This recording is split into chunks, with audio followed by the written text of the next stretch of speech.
What's up, guys, and welcome to our next installment of our mini series regarding the fantasy teams. This today we're talking about the Las Vegas Raiders. They moved to Las Vegas for the 2020 season. Their brand new stadium is open. They get to open up the stadium. I believe they open it up in Week 1 against is it Dallas, right? Do you remember off the top Uh, of your head? I believe that the Rams opened their stadium I against knew one Dallas of week them did. one. Okay, Yep, I yep. apologize, but regardless, whether it's week 1 or week 2, the Raiders will be opening up their brand new stadium on the Las Vegas Strip or just off the Strip. Um, I'm very excited about it. I mean, with the whole Corona thing, I mean, the Bills travel there week 4. We were thinking about going there, but not sure if that's going to happen. But it's going to be they're going to be a fun team to watch. They finished last year third place in the division at 7-9. Obviously, they shared the division with the Super Bowl champion Kansas City Chiefs. Finished right behind. They're tied with record actually with the Broncos. Both finished 7-9. But they're much improved, and we're going to talk about their roster right now. And I have a little surprise at the end of the show about how I think they'll finish this year. Candy.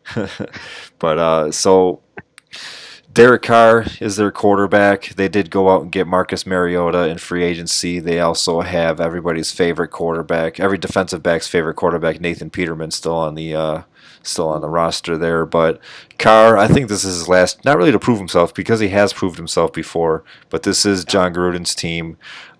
He who knows what John Gruden wants to do. This is year 2 of Mike Mayock being the GM, and we're actually probably going to reference that a couple times because over the past 2 years with their draft picks that they've made, and they've had quite a few because of trading Khalil Mack to the Chicago Bears. They've gained a few extra draft picks over the last 2 years. Um, Head scratching picks, but they seem to have worked out, and they seem like they're going to work out. Like Mike Mayock definitely knows what he's doing, and that's part of the reason why I'm excited about this team. But I got Carr at about 3,600 yards, 23 touchdowns, 10 interceptions, a little bit on the ground. He's not much of a rusher, 90 yards on the ground, 1 touchdown, putting him at about 279 total points, which is the bottom half of the league. I personally I like Carr. It's just there's a lot going on there, but I do think overall the Vegas team is good. I just think that it's going to be fun to see what happens. But I'm rambling on too much about Derek Carr and the Vegas Raiders. So Oh, you're in love. why don't you pick me up here?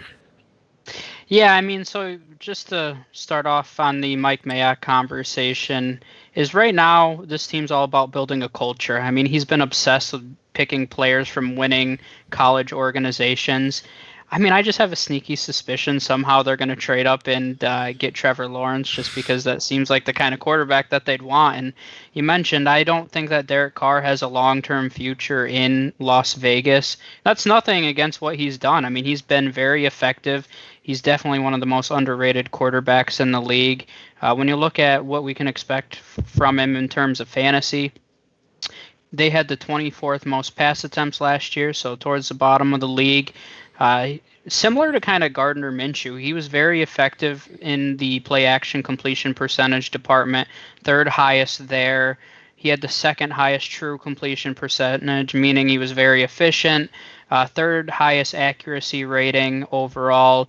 And then, as we know, this offense is more of a West Coast style. So he had the second fewest intended air yards. Most of his throws are to short and intermediate route runners. That's why it'll be kind of interesting to see what Henry Ruggs does with him. But this isn't a very high scoring offense. It runs through Josh Jacobs. They were 6-4 last year when Josh Jacobs went over 100 total yards, and I'd expect them to continue to run the offense through him. Yeah, and that's a nice segue there because our next position is running back. Josh Jacobs is basically the bell cow here. They have a couple names really to look out for. It's all going to go through Josh Jacobs, but they did bring in Devontae Booker over from the Denver Broncos. They did draft Lynn Bowden in the third round of this past draft, and they also extended Jalen Richard or brought him back. So they definitely have some names that aside from Bowden that have seen starting time in this league. Devontae Booker and Richard, they have been on the field quite a bit in this league. Josh Jacobs is, like I said, he's your consensus number one running back for this team. He might even be the consensus number one weapon on this team as far as fantasy relevancy goes. He's going at the early second round, you could kind of pair him up with like a Joe Mixon or a Miles Sanders, get a nice 1-2 running back punch there. Yummy. But if he goes down, then you have a nice trio of running backs to where you're going to be rushing to your computer and trying to figure out which one is going to take over and be that next guy. This is one of those rare occasions where you got your number one running back, but the guys behind him are perfectly capable enough to carry the load if he were to go down, and they could definitely maybe not put up Josh Jacobs numbers, but put up relevant numbers after if there were an injury to happen. Yeah, and I personally wouldn't be running to grab any of them off the waiver wire. Josh Jacobs missed a few games last year, and it was kind of a disaster. I mean, they had Jalen Richard and DeAndre Washington last year who really split a lot of the time, and nobody put up consistent numbers. But, it's interesting, even when Josh Jacobs is healthy, to see where the split goes here. Josh Jacobs was not involved in the pass game at all last season. He had the 23rd highest snap share percentage, only right around 54%, so not overly impressive. Jalen Richard was on the field quite a bit last season, actually, specifically on passing downs. So we'll see how Jalen Richard factors in.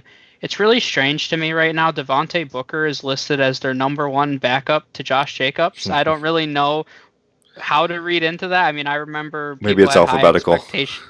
Yeah, no, I don't know. It's strange though. I mean, I that's the first time I've seen that, but I mean, that's something to monitor. Maybe if Josh Jacobs went down, that is the primary guy that they would trust. I mean, Richard and Lynn Bowden are more third down, scat back kind of running backs. I think Lynn Bowden is going to be the most involved in the pass game of any of these running backs. I hope I'm wrong because John Gruden's come out and said that he wants Josh Jacobs to be more involved in the passing game. Realistically, he should. One of the things they didn't do a great job at last season was getting Josh Jacobs in space. They really gave him the ball in a lot of traditional run formations. And Josh Jacobs, actually, this was kind of an interesting stat that I found. On 40% of his touches, he made at least one defender miss. And that might not seem impressive, 40%, but that was number one in the NFL. So he's actually very shifty. He can run people over, and he has more ability than people realize. It's just the Raiders really didn't utilize him correctly. So I have this feeling that that's what John Gruden's going to try to correct this year, is making sure they have one of the probably top 10 most talented running backs in the league. You have to make sure that you're using him appropriately. I thought it was kind of interesting that his metric comparison was Arian Foster. I mean, we've seen a lot of huge seasons from Arian Foster, so I think that's a very optimistic ceiling for him. But the team had the 11th most run attempts. Josh Jacobs had impressive metrics. So if he gets involved in the pass game, that opens up a whole new world, and he can be a top 5 back, in my opinion. If not, I think Lynn Bowden will be very involved on third downs. And we usually wait until after we talk about the entire offense before we talk about the special teams. But since we're on the subject of running backs, Jalen Richard seems to be the favorite to be the kick and punt returner there. So adding a little value there. Obviously, if Josh Jacobs is in the lineup, you're not putting Jalen Richard in your starting lineup. If you are in a league where you have a special player for kick and punt returns, then he could be a nice addition there because he would get some pass catching opportunities in regular games and then also give you that kick and punt returns there too. So definitely a name to monitor. Throw him if you have Josh Jacobs, then draft him as a handcuff there, and then if you do get that added bonus for kick and punt returns, then he could be valuable there. Moving on to the wide receivers, this isn't Gruden's first pick, or not Gruden. This isn't Mayock's first pick that he's made, but this was one of the shockers that we saw this year. Henry Ruggs was the first pick in this year's draft. Mayock was there last year too. He had some questionable picks last year in the first round, but this year, 2020, his first round pick was Henry Ruggs. Well, his first round pick because he had a couple was Henry Ruggs, and this was with Jerry Jeudy still on the board. This was CeeDee Lamb still on the board. Justin Jefferson still on the board. This every wide receiver up to this point was still on the board, and Henry Ruggs is your first wide receiver off the board. So that says a lot about what Mayock sees. That says a lot about how they want to run this offense. That says a lot about what exactly they want to do, because now they really don't have that big, tall outside of Darren Waller, but we'll talk about him when we get to the tight ends. They really don't have that big, tall red zone type guy. They got Henry Ruggs. They got Zay Jones, who's a little on the shorter side. They got Hunter Renfro from last year, who's a little on the shorter side. Bunch of slot guys. Tyrell Williams has a little bit of size to him. He didn't really have a disappointing year last year. It was kind of underwhelming because you expected him to be the wide receiver one, which he was, but he didn't really put up those kind of numbers that you would expect from being the top guy there because it didn't really have any competition behind him. And then they go in and bring in Nelson Aguilar. They bring in Brian Edwards in the third round of the draft. They grab a couple guys from the XFL, Damorne Pearsonell. Keelan Doss was a guy that we heard a lot in. If you watch Hard Knocks last year, John Gruden absolutely loves him, but he's kind of buried on the depth chart. Marcel Aitman has seen some time just with the lack of wide receivers and some injuries. He's seen some time in the on the field last year too. So they got a lot of names here. Henry Ruggs is obviously probably your number one. Hunter Renfro is gonna get a huge boost this year. But then after that, it's like, yeah, Tyrell Williams is listed as a starter, but is he gonna get taken over by Aguilar or Brian Edwards or one of these other guys? Yeah, just in terms of name recognition, I mean, this team might have the most recognizable wide receiver core. And they're not big names, but just names you're like, oh, yeah, Nelson Aguilar, I know him. Just a lot of names, that you just mentioned. I mean, they go like 8 deep, and you're like, oh, yeah, I know all those names. So it'll be interesting to see how the target share shakes out. Before I talk about the receivers specifically, I want to briefly mention their offensive line, which normally we mention during the run game. But this is a top five offensive line in the NFL, which a lot of people might be surprised because it's the Raiders. But I mean, this has several Pro Bowlers along the offensive line, and I mean they have the potential, I think, to be the number one offensive line in the entire NFL. So that only helps the fantasy value of all these guys that we're discussing. So Colton Miller's our left tackle, Richie Incognito, crazy but a fantastic guard. Rodney Hudson, who used to be with Kansas City, one of the best centers. Gabe Jackson at right guard, and Trent Brown, who's been a Pro Bowler before, at right tackle. So lots of big names there. But in terms of their wide receivers, yeah, I mean, I love Henry Ruggs, and I love my speedy wide receivers. I mean, he's very people undervalue him because he's not just a speedy wide receiver. And I've seen it on Twitter several times, and I keep getting into arguments over it. He is not John Ross. John Ross cannot catch the ball. Henry Ruggs had one of the best catch percentages in college football last year. I mean, he only dropped 3 passes his entire college career. This is not John Ross. It's not Darius Hayward Bay. This is, a talented guy that can run forward too. So, I mean, I think long term that can be dangerous. And the short term, I'm not overly optimistic because I don't think Derek Carr's style fits well with that. You haven't seen Derek Carr air it down the field. I mean, I'm thinking like Patrick Mahomes and Tyreek Hill, and Derek Carr does not have that arm. And I think Henry Ruggs can be Tyreek Hill, but he needs a quarterback with a bigger arm. So I expect the next quarterback the Raiders get to have a big arm, and that's what I kind of read into with this draft pick here. But my favorite wide receiver in this core is Hunter Renfro. He had a huge final 2 weeks last year, over 100 yards in back-to-back weeks. Right now, he's being drafted as a 67th wide receiver off the board. Wow. Kind of under the radar. I mean, he had 600 yards last year, 49 receptions. It's not like he didn't produce. And, I expect, once again, you want to talk about guys that do fit into Derek Carr's style. I mean, that's Hunter Renfro. This is a guy that runs 10-yard ins and 10-yard outs and 8-yard curls, and that's what Derek Carr's strength is. So Hunter Renfro is a guy I wouldn't be surprised if he had 80-plus catches this year. I really think he could have that many. So I love his value right now, especially in PPR leagues. And really, for all those other guys, I kind of group them all together. I don't have faith in Nelson Aguilar. He can't catch the ball. Tyrell Williams and Brian Edwards are both bigger targets, guys that are over 6'4" or 6'4" or higher. Tyrell Williams is 6'4". So I expect them to start on the outside, but I don't know who I'd want to pick, so I'll pick neither of them. So overall, though, I really like the value Hunter Renfro provides the most, and I think he could be one of the steals of fantasy drafts this year. I like it. I like it a lot there. Moving out of their tight ends, Darren Waller kind of broke out last year, and now he's shot up draft boards. He's kind of going as like the number 4 guy behind behind the Hmm. top three of Kelsey Kittle and Mark Andrews. I would actually put him. It's really Kelsey Kittle in tier one, and then Mark Andrews and Darren Waller kind of kick off tier two. So it's not like Andrews is part of the core three. It's more so two and two. But Darren Waller is kind of in that category there. They did for some reason, and this is, I mean, when we talked about the Jets picking up Frank Yeah. Gore, this is like the kind of the same situation where why did the Raiders pick up Jason Witten, and why did Witten want to go to the Raiders? Like I'll I'll say my spoiler now. It's what I was going to say at the end of the show, and I'll still reiterate at the end of the show. I think the Raiders are going to be a surprise playoff team. I think they could slip in as the seventh seed there, but I don't think that they're talented enough to make a deep run. And Jason Witten, being in the league as long as he is, took the 1 year off to go on Monday Night Football, and then ended up coming back, played for Dallas again last year, and now he's with the Raiders.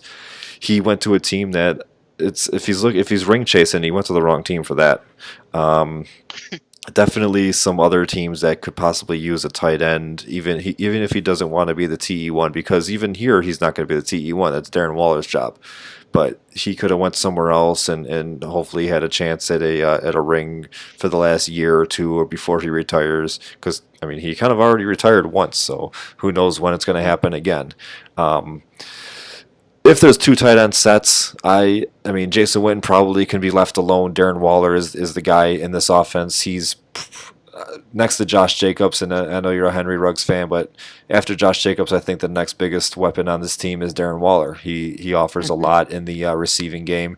He was a little short on touchdowns last year, but he had a lot of catches. He had a lot of yards. He went over 1,000 yards receiving last year. It was only what, 3 touchdowns he had. Yep. Um, 3. but it was, I mean, that's a good first full year as a starter for him, and his quarterback last year was Derek Carr, so he's already got that chemistry kind of built there. So I think Waller he's being drafted as like the fourth tight end off the board. He's a little too rich for my blood for where I want to take a Yeah. tight end, but I think he could still finish in that tight end four, tight end five range. So he's kind of right on par with what you're getting him for. Yeah, I agree. You're taking him really at his peak, at his current ADP. I love Darren Waller. I love his talent. He's a big, athletic guy. I mean, he was a wide receiver before, so I mean, now playing tight end. So he's super athletic. Had over 1,000 yards last season, 90 receptions, only 3 touchdowns, but really impressive season. He's more of a short route runner, so once again, fits in with Derek Carr's style. If there's two guys that fit in with his style, it's Hunter Renfrow and Darren Waller, and then Henry Ruggs is going to be able to stretch the field this season. And call me crazy, I love Darren Waller, but Jason Witten worries me a little bit, which sounds insane to say out loud because Darren Waller is so talented, but Jason Witten in that veteran presence, people trust him. Jason Witten had 83 targets with the Cowboys last year, and they had Amari Cooper, Michael Gallup, Ezekiel Elliott. They had bigger weapons than the Raiders have. So I just think that I really believe that Jason Witten's going to take some targets away from Darren Waller, and that really hurts me to say because I think that's ridiculous. I don't know why he's on the Raiders. I mean, I still think Darren Waller's a lock and load top 10 tight end, and even if he reduces volume, I mean, the guy had 90 catches and 1,000 yards last season. Even if he has 75 and 950, he's still a top 10 tight end in the Yep. league. So, I expect that volume to come down a little bit, but not enough to render him irrelevant. A lot of people say, oh, he's a fluke. If you think Darren Waller's a fluke, you've never watched this guy play because he's just a dominating force at tight end. And John Gruden loves him. I mean, you think of John Gruden when he was on Monday Night Football saying, that's my guy. I mean, Darren Waller's his guy. Another tight end that's kind of under the radar, I really like him, actually. He performed really well last year, is Foster Moreau. And he was a rookie for him last season as well. And that's why I was really confused by the Jason Witten signing, because this could have been the best young tight end duo in the entire league. Foster Moreau missed a few games last year, but kind of under the radar. He had 5 touchdowns, and he was heavily targeted in the red zone. So a lot of people were confused at where Darren Waller's touchdowns. I mean, they all went to Foster Moreau, and Derek Carr trusted him in the red zone. He's a guy that if you're in a deep dynasty league, I actually like him as a stash, which might seem crazy to say, but Jason Witten's not going to be there long term, and this is a guy that has a lot of touchdown upside. All right, and then moving on to the special teams, we already talked about the kick and punt return position there, but their Yep. kicker is one that we like to bring up, Daniel Carlson. He Hmm. was there last year for him. They also brought in a undrafted rookie, Dominic Eberle. So it looks like it might be a little bit of a competition there. We'll see if they go with the young kicker or if they go with Carlson, the veteran there. They, as I mentioned earlier, they are opening their new stadium. It's a retractable roof, I believe, Yep. but it's also in Vegas, so the weather it's really, I mean, it's dry heat, not a Hmm. lot of wind at all. So if they keep it open, you're still not getting any kind of breeze there. And then they also play the AFC West has the Chargers, who are also opening up a new stadium, which is also a retractable roof, and they're playing in Hmm. LA, where they get a little bit. I mean, the weather's not as dry as it is in Vegas, but for the most part, if the roof's open, the weather's going to be great, 60, 70, 80-degree weather. So no real. So I mean, he Carlson has a lot of games where he's playing in controlled conditions or the weather is going to be good. So, and with this offense, quick move in, you got Darren Waller that could get down the field, Henry Ruggs, Hunter Renfro. Carlson is a guy that I think could end up being a real good fantasy relevant kicker. Yeah, and I agree. I think he's under the radar. When you look at his stats last season, he had the 25th most points, not impressive. And the Raiders overall scored the 24th most points. Once again, not impressive, but I think that this offense can be improved. He plays in favorable weather conditions, so not a guy I'm going to draft, but I'll add him to my watch list. All right. And then moving on to the defense, they got a couple IDPs that I wouldn't mind getting my hands on. And the very first pick in the Mike Mayock GM era is was a questionable one back in 2019. Cleveland Farrell was the defensive end there.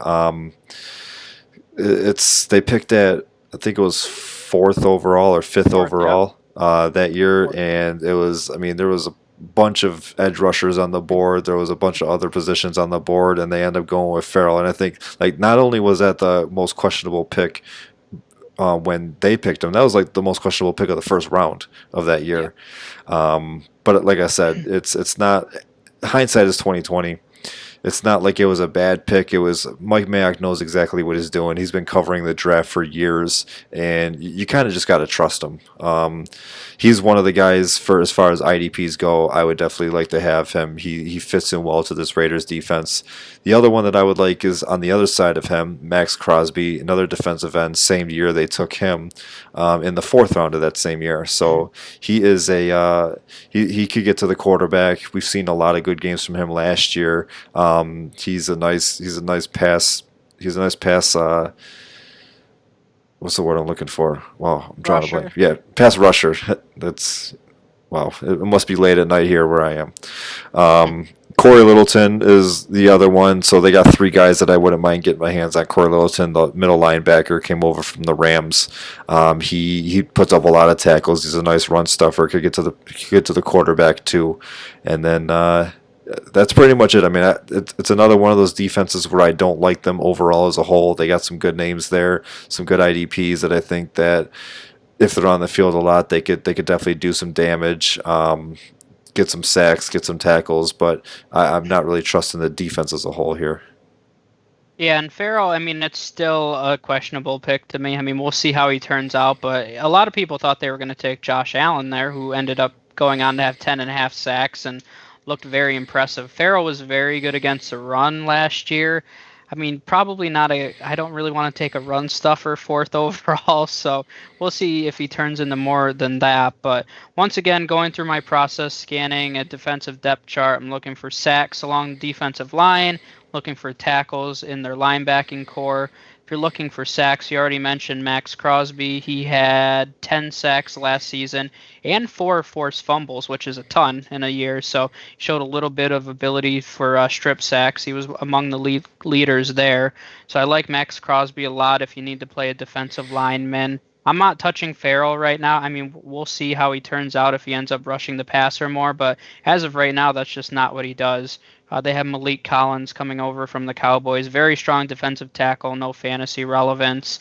Looking at their linebacking core, a lot of new names here. Corey Littleton, and I really don't want to talk about him because he was kind of the lifeblood of the Rams. I mean, you talk about Aaron Donald, he's the most talented player on the Rams, but Corey Littleton was their leader and their lifeblood last year, and the Raiders got a really good deal on him, and this is, I think, one of the most underrated and best signings of the entire free agent period. I mean, I think it was 3 years, 35 million, which in today's market is not a lot. And Corey Littleton last year had 134 tackles, 3.5 sacks, 2 interceptions. He forced a few fumbles. I mean, he's a guy, he's all over the field. He's great in coverage. He's going to be very valuable, not only in real life, but he'll be a top 10 linebacker in IDP leagues. Another guy they got from the Bears, Nick Kowalski, he had 76 tackles last year, but he was a rotational player for the Bears, so he didn't start one game for them, and he still had 76 tackles. So this is going to be his first opportunity starting, and Pro Football Focus graded him almost top 15 in every single category in coverage, run stopping, pass rushing. That's actually a kind of another guy I mentioned before. Don't draft him, but he's a guy that could potentially have over 100 tackles. So put him in your watch list and keep an eye out on him because he could be a name to monitor. In terms of their secondary, actually a pretty deep group of cornerbacks. I mean, they drafted Damon Arnett this year, who people were surprised about, but they needed a nickel corner, so it's really not that surprising. But they got Prince Amukamara over from the Bears, LaMarcus Joyner from the Rams. So a few names there, but no one that's fantasy relevant. Going to their secondary, Demarius Randall and Jonathan Abram. Those are two guys. They will rack up some interceptions, but neither of them have been known to be aggressive safeties, so I wouldn't touch either one of them. So primary targets would be, as you said, Max Crosby, Corey Littleton, and then Nick Kwiatkowski as a watch list guy. I might throw Jonathan Abram in there too. He missed a lot of Maybe. his rookie year last year, True. so we don't really know where he's going to fit into this defense. But from the safety position, the opportunity to get tackles and interceptions is always intriguing for IDPs. So Abram is one more that I would throw on that list. Final thoughts, like I said, I think the Raiders have an opportunity to be that's be that. That's actually just my bold prediction. It's not even opportunity. It's a bold prediction of mine that I've had going back into the end of last year. I think the Raiders are going to make the playoffs as the seventh seed. We already did the Chargers or the Chargers mini series, and when we talked about it, we talked about how the Chiefs obviously we think are going to run away with the division, but then the Broncos, Raiders, and Chargers all are going to be battling it out for second place, and it realistically could come down to week 15, 16, 17 to see who ends up getting second. If that team that gets second ends up making a wild card spot, it's going to be a really tough battle. It's going to be a fun division to watch. The Raiders, obviously, they open up that new stadium. They have their fans are still faithful. You don't really see a lot of their fans jumping ship. They're still gonna have that black hole. You're still gonna have all the guys dressing up in their black pirate raider gear, and it's just gonna be a fun. It's gonna be a fun season for them, and I think that they're just gonna carry all that momentum. John Gruden is a really good coach. I think that they're gonna surprise a lot of people. They had 7 wins last year, so I mean, just flip the record around 9-7. That's enough to possibly get a wild card spot. So here's the real question. Can everybody from this division make the playoffs? No, it's gonna be tough. I mean, I think they have an opportunity to send maybe 3 teams. I think the Chiefs are gonna end up winning the division, maybe be the number 1 overall seed. The Raiders are going to be second in the division, but then the other winners that you're looking at, it's either going to be Bills or Patriots, with the other one most likely making the playoffs too. So that's 2 teams plus the Chiefs. That's 3. Ravens and Steelers are going to battle it out. That's 4 or 5. And then you have we already talked about when we talked about the Jags. We mentioned that the Colts, Texans, Titans could even be a 3-team race. So you're looking at their division winner. That's 6, and then it's gonna be tough. I don't think they can send all four, but I mean three is definitely a possibility, but most likely we're looking at two. Yeah, I mean, I think it's interesting to think about. I'd have to dive into their schedules a little more, but I mean, I think it's possible. I mean, if you look at it, all those teams in the AFC South, who knows? I mean, the division winner could be 8-8. I mean, that's realistically possible. The Patriots could fall off.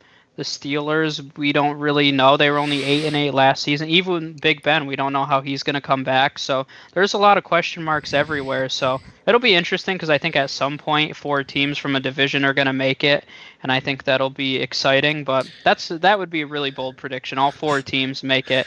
I think I'd have the Raiders right now in man, I don't know because I could see all of them finishing with a 9-7 record. The Chargers, Raiders, and Broncos. So I think it's going to be a tight race there. I don't know if I'd have to see who would have the tiebreaker. All right, so that's gonna do it for the Raiders episode, and we'll see you guys next time.